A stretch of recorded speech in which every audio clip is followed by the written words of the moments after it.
McElligot's Pool by Dr. Seuss. Young man, laughed the farmer, you're sort of a fool. You'll never catch fish in McElligot's pool. The pool is too small, and you might as well know it. When people have junk, here's the place that they throw it. You might catch a boot, or you might catch a can. You might catch a bottle, but listen, young man. If you sat 50 years with your worms and your wishes, you'd grow a long beard, long before you'd catch fishes. Answered Marco. It may be you're right. I've been here 3 hours without one single bite. There might be no fish, but again, well, there might. 'Cause you never can tell what goes on down below. The pool might be bigger than you or I know. This might be a pool like I've read of in books, connected to one of those underground brooks. An underground river that starts here and flows right under the pasture, and then, well, who knows? It might go along down where no one can see, right under State Highway 203, right under the wagons, right under the toes of Mrs. Umbros, who's hanging out clothes. It might keep on flowing, perhaps, who can tell? Right under the people in Sneeden's Hotel, right under the grass where they're playing croquet, then under the mountains and far, far away. There might be a river, now mightn't it be, connecting McElligot's pool with the sea. Then maybe some fish might be swimming toward me.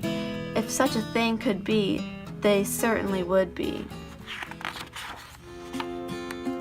Some very smart fellow might point out the way to the place where I'm fishing, and that's why I say, if I wait long enough, if I'm patient and cool, who knows what I'll catch in McElligot's pool.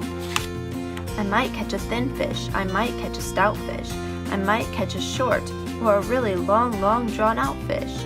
Any kind, any shape, any color or size. I might catch some fish that would open your eyes.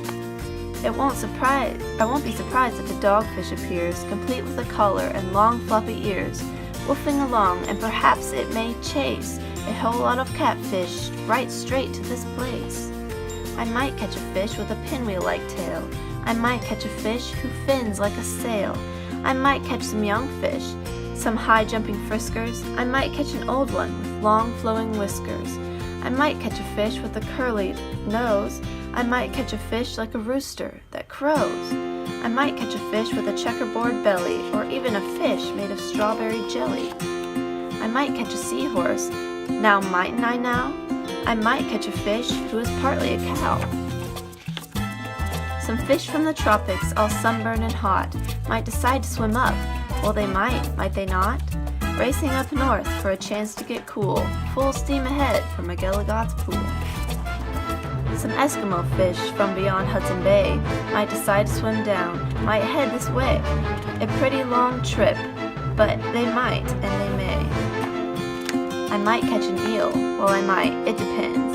A long twisting eel with a lot of strange bends, and oddly enough, with a head on both ends. One doesn't catch this kind of fish as a rule, but the chances are fine in McElligot's pool.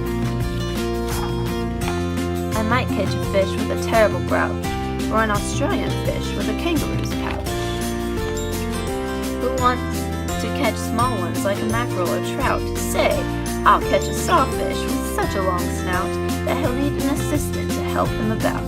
If I wait long enough, if I'm patient and cool, who knows what I'll catch in McElligot's pool.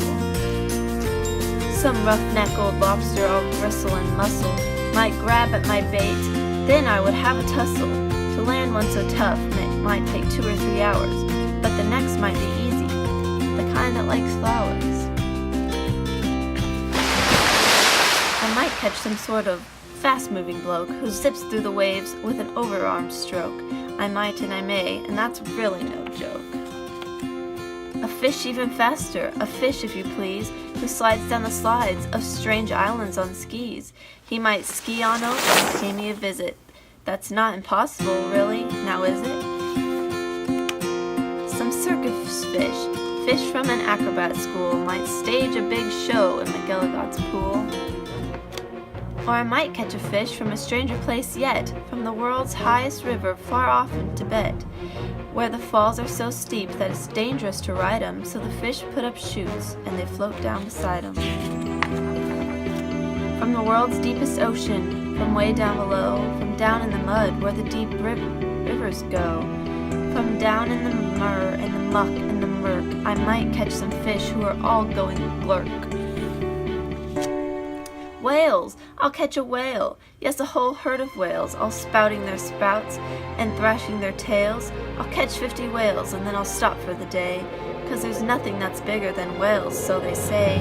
Still, of course, it might be that there is something bigger, some sort of a thingamajigger, a fish that's so big, if you know what I mean, that it makes a whale look tiny, like a tiny sardine. Oh, the sea is so full of a number of fish. If a fellow is patient, he might get his wish. And that's why I think that I'm not such a fool when I sit here and fish at McElligot's pool.